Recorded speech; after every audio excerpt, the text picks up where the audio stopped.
Bila sampai ke Mekah pertama sekali, perkara yang paling penting ialah jaga tidur kita. Okey. Jangan ubah waktu tidur. Kita tidur waktu Malaysia. Kenapa?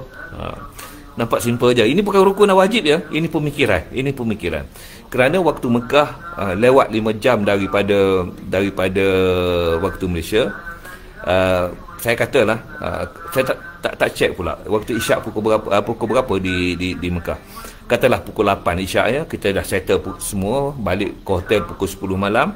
Tahan ya, sebab pukul 8, pukul 9 tu kita akan mengantuk lah. Pukul 7 kita akan mengantuk, kerana kalau pukul 8 waktu maghrib dia lewat 5 jam, 9, 10, 11, 12, pukul 1 pagi. Tahan sekejap, sebab kita kena solat isyak. Okey, selepas solat isyak kita balik ke hotel tu pukul 10 lah. Pukul 10 tu kena tidur. Kenapa? Pukul 10 tu kena tidur kerana di Malaysia pada masa tersebut pukul 11, 12, 1, 2, 3 pagi. Macam mana perasaan kita? Letih ya, mengantuk. Kita akan mengantuk.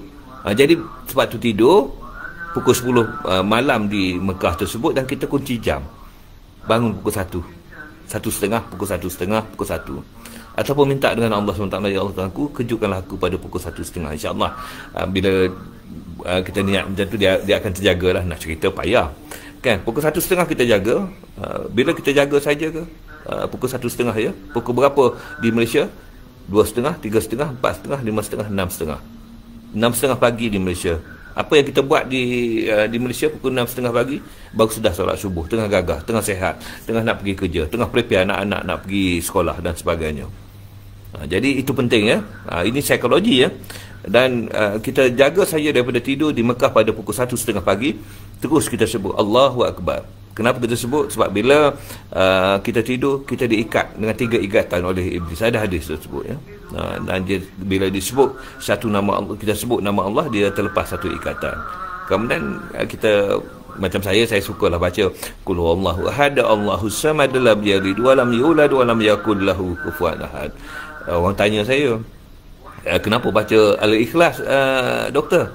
Okey, sebab saya suka baca surah Ikhlas. Tapi kalau you tak suka, you suka surah Al-Baqarah, baca ke you suka surah An-Nisa ke, you baca tak ada masalah. Isu dia tak ada apa. Okey, jadi baca tu yang paling mudah, yang tu paling saya ingat maknanya. Dan kemudian saya terus masuk bilik air, mandi dan juga ambil wuduk. Ambil wuduk, terlepas lagi satu ikatan. Kemudian bila keluar bersiap, dan terus solat sunat 2 rakaat di bilik lah, kalau boleh lah, kalau tak mengganggu orang apa semua, solat lah 2 rakaat. Dan kemudian berdoa lah, ya Allah Tuhanku, aku nak pergi menunaikan membuat amal ibadat di Masjidil Haram. Ya Allah mudahkanlah laluan perjalananku. Ya Allah, berikanlah tempat yang mustajab untuk aku beramal ibadat dalam Masjidil Haram. Itu kita kena minta. Semua benda kita nak minta dengan Allah. Kita berdoa pada Allah SWT. Katalah pukul 2 kita dengan isteri kita pun berjalanlah pergi ke Masjidil Haram.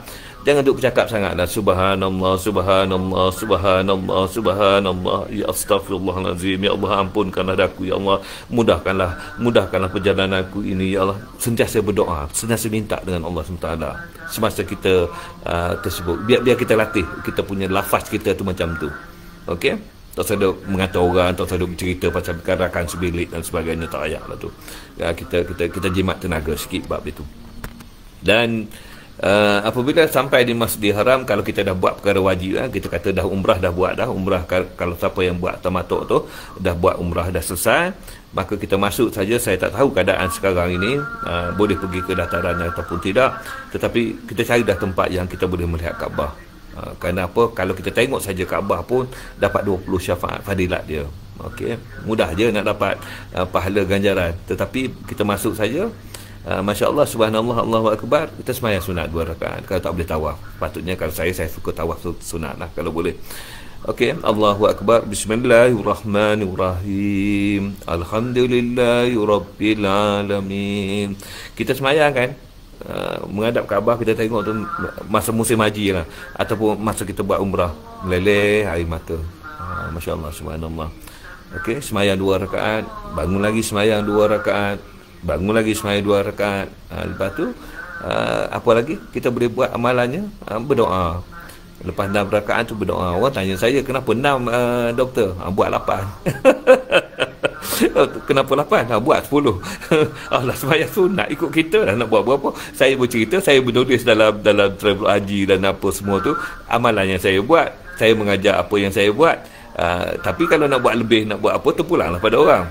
Jadi Allah ni marah kalau kita suruh orang buat tapi kita sendiri tak buat. Dan Masya Allah, subhanallah, lepas tu saya duduk dan bermunajat dan berdoa kepada Allah. Ya Allah, Tuhanku, aku ni banyak dosa, ya Allah, Kau ampunkanlah dosa-dosaku, ya Allah. Dosa besar, dosa kecil, dosa yang aku ketahui, dosa yang aku tidak ketahui, dosa dalam pekerjaanku, ya Allah, dosa dengan ahli keluargaku, ya Allah, dengan dosa dengan jiran tetanggaku, ya Allah. Banyak dosa kita tau. Kita mohon keampunan Allah pada Allah. Sebab apa? Rasulullah SAW bersabda, dia kata apa? Allah SWT turun ke langit dunia pada 1/3 hujung malam yang tersisa, dan Allah bertanya kepada hambanya, ada tak hambaku yang nak berdoa, aku nak makbulkan doanya? Ada tak yang nak bertaubat, aku nak ampunkan dosanya? Ada tak yang nak meminta, aku nak bagi apa yang dia minta? Allah janji 1/3 hujung malam tersisa. Yang pukul 2 pagi, 2:30 pagi di Masjidil Haram tu, waktu 1/3 hujung malam tersisa lah. Tak, kita ambil begitu ya. Dan kemudian, okey, saya ada isteri ya. Ya Allah, Tuhanku, ampunkanlah dosa-dosa isteriku, ya Allah. Ya Allah, biarlah dia jadi orang yang beriman, ya Allah, yang nak beramal ibadat kepadamu, ya Allah. Isteri kita sayang kan? Puan-puan sayang pada suami kan? Doakan suami, doakan isteri kita kalau orang lelaki. Dan kemudian saya ada anak 4 orang. Ya Allah, Tuhanku, Kau ampunilah dosa-dosa Sarah Fatihah, ya Allah. Kau jadikan beliau anak yang salihah, anak yang taat kepada perintah-Mu, ya Allah. Berikanlah kejayaan dalam kerjayanya, ya Allah. Temukanlah jodohnya, ya Allah. Begini cerita. Anak seorang. Anak kedua, ya Allah, ya Tuhanku, jadikanlah Ahmad Haris Azrai sebagai anak yang soleh, anak yang taat kepada perintah-Mu, yang mendoakan kedua ibu bapanya, ya Allah. Berikanlah kebahagiaan kepada Azrai dan Tasha. Saya dah ada menantu kan? Saya joinkan sekali Tasha dengan Azrai. Dan kemudian dia orang dah ada anak, Anor tu cucu saya. Ya Allah, Tuhanku, Kau jadikanlah Anor, cucuku itu, sebagai anak cucu yang solehah, cucu yang taat kepada perintah-Mu, membesar dia sebagai orang yang baik, yang cemerlang di dunia dan akhirat, ya Allah. Kan? Kita sayang semua tu. Anak ketiga Ahmad Amirul Imran, dia chef kan? Ya Allah, Tuhanku, Kau ampunkanlah dosa-dosa Ahmad Amirul Imran, ya Allah. Jadikan dia anak yang soleh dan taat kepada perintah-Mu. Berilah kejayaan dalam dunia dia sebagai seorang chef yang soleh, yang tidak meninggalkan solat 5 waktu di rumah-Mu, ya Allah. Kita kena minta dengan Allah.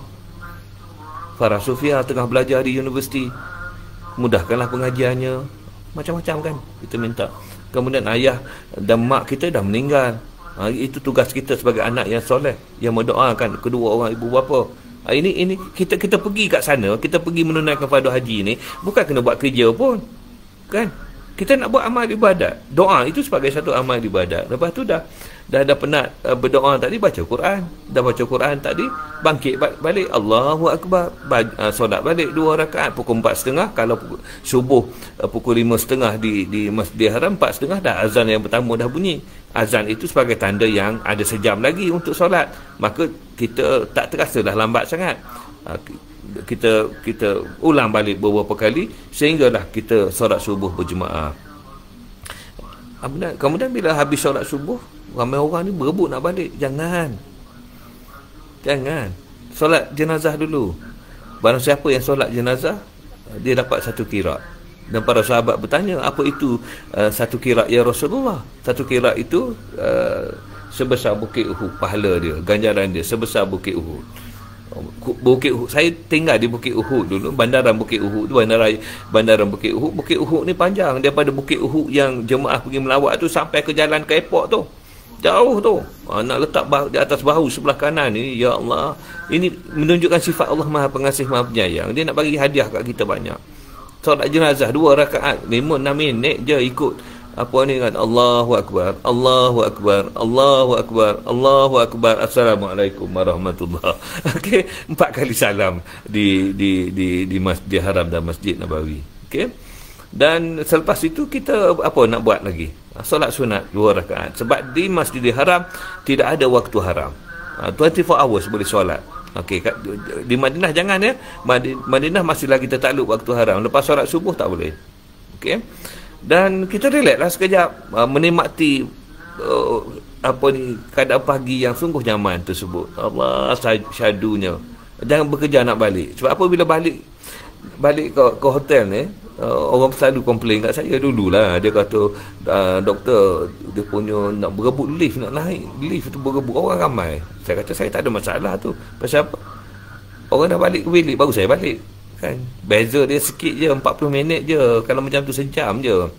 Okey, kita sampailah, katalah kita sampai ke bilik pukul 8 pagi. Kita makan pagi, breakfast lah. Kalau kita tak puasa hari tu, kita breakfast. Lepas tu apa nak buat? Pukul 8.30, 9.30, 10.30, 11.30, 12.30, 1.30. Kalau pukul 8.30 pagi di Mekah, ibaratnya pukul 1.30 di Malaysia. Pukul 1.30 tu kita buat apa? Kalau kita bekerja di kerajaan, di sektor apa ni yang biasa ni, kita tengah rehat. Kita nak sembahyang Zuhur dan sebagainya. Tapi semasa di Mekah dan Madinah tadi, pukul 8 tadi, lepas kita dah, you bayangkanlah, kita pukul 1.30 pagi sampai ke pukul 8 tak tidur lagi waktu Mekah. Apa? Penat tau. Tidur, insya-Allah. Tidur tu akan jadi tidur dengan nyenyak betul lah. Masya-Allah, subhanallah, Allah akbar. Dan minta dengan Allah nak tidur sejam. Sejam yang nyenyak berbeza dengan tidur yang 2-3 jam yang tidak nyenyak. Solid tidur ni sebab kita letih. Jaga saja, sebut lagi Allahu akbar, subhanallah, ambil wuduk, pergi pergi mandi, ambil wuduk, semayang duha 2 rakaat di hotel tu, boleh, tak ada masalah tu. Kemudian pukul 10 pagi mula beredar untuk pergi solat Zuhur. Okey, kalau hotel kita dekat kan, lepas Zuhur tu balik lah, pukul 2 petang tu balik berehat sekejap, makan tengah hari ke apa semua. Kemudian pukul 3.30 pergi balik. Okey, untuk asar, kalau asar pukul 4.30, tengok keadaan dia. Dan biasanya saya menyarankan supaya pergi asar tu tak payah balik lah, balik Isyak lah. Baik, sekarang kita recall balik ya, kenapa saya sebut detail sangat ni tentang waktu-waktu berada dalam Masjidil Haram. Okey, sebab dalam hadis mengatakan bahawa barang siapa yang solat dalam masjidku 1000 kali lebih baik daripada mana-mana masjid. Maknanya, ibaratnya ya, kalau kita duduk 1 jam dalam Masjid Nabawi, serupa 4000 jam duduk di masjid negara. Jadi orang Malaysia, saya perhati, saya duduk Madinah dulu kalau pergi umrah, dia duduk 4 hari di Madinah kan. Apa yang dia buat? Subuh dia pergi, dia balik, Zuhur dia pergi, dia balik, Asar dia pergi, dia balik, Maghrib dengan Isyak dia cantum sekali. Masa dia duduk dalam masjid 4 jam. Okey. 4 jam tu tuan-tuan, kalaulah dia pergi masjid negara, serupa 4000 jam. Inilah yang menunjukkan sifat Maha Pengasih, Maha Penyayang. Wah, 4000 jam. 4000 jam kalau bagi dengan 24 berapa? Banyak tu. Berapa hari tu? Kalau nak bahagi dengan 360 hari, lebih kurang 2 tahun. 1.8 tahun. Lebih kurang macam tu lah. Pergi duduk 4 jam satu hari, selama 4 hari, serupa dengan 1.7 atau 1.8 tahun. Ambil kalkulator kira. Sebab tu kena pandai matematik. Bila saya sebut macam ni, orang kata Allah nak buat amal ibadat pun berkira. Sebab tu kita belajar matematik. Rasulullah sebut ibadat dia 1000 kali. Kita translate benda tu dalam bentuk hours dan sebagainya. Jadi tuan-tuan dan puan-puan, kita pergi buat amal ibadat duduk 4 jam je. Saya rasa tak kena tu. Ada 3 tempat yang disyariatkan untuk bermusafir dan beramal ibadat: Masjidil Haram, Masjid Nabawi, Masjidil Aqsa. Dia tak kata Mekah, dia tak kata Madinah, dia tak kata Palestin. Dia kata Masjidil Haram, Masjid Nabawi, Masjid Aqsa. Maksudnya duduk dalam masjid lah. Okey, yang saya cerita tadi kan, bangun pukul 1.30, apa semua-semua tu. Mari kita kira sekejap. Dia bangun, dia pergi masuk Masjidil Haram pukul 2, balik pukul 7.30, pukul 8, 3, 4, 5, 6, 7, 8, 6 jam. Okey, lepas tu Zuhur pukul 10 sampai pukul 2 pergi masjid, 11, 12, 1, 2, 4 jam. 6 jam 4, 10 jam. Kemudian daripada pukul 3 sampai pukul 8 duduk asar sampai ke Isyak, 3, 4, 5, 6, 7, 8, 5 jam. 10 campur 5, 15 jam. Nampak tak?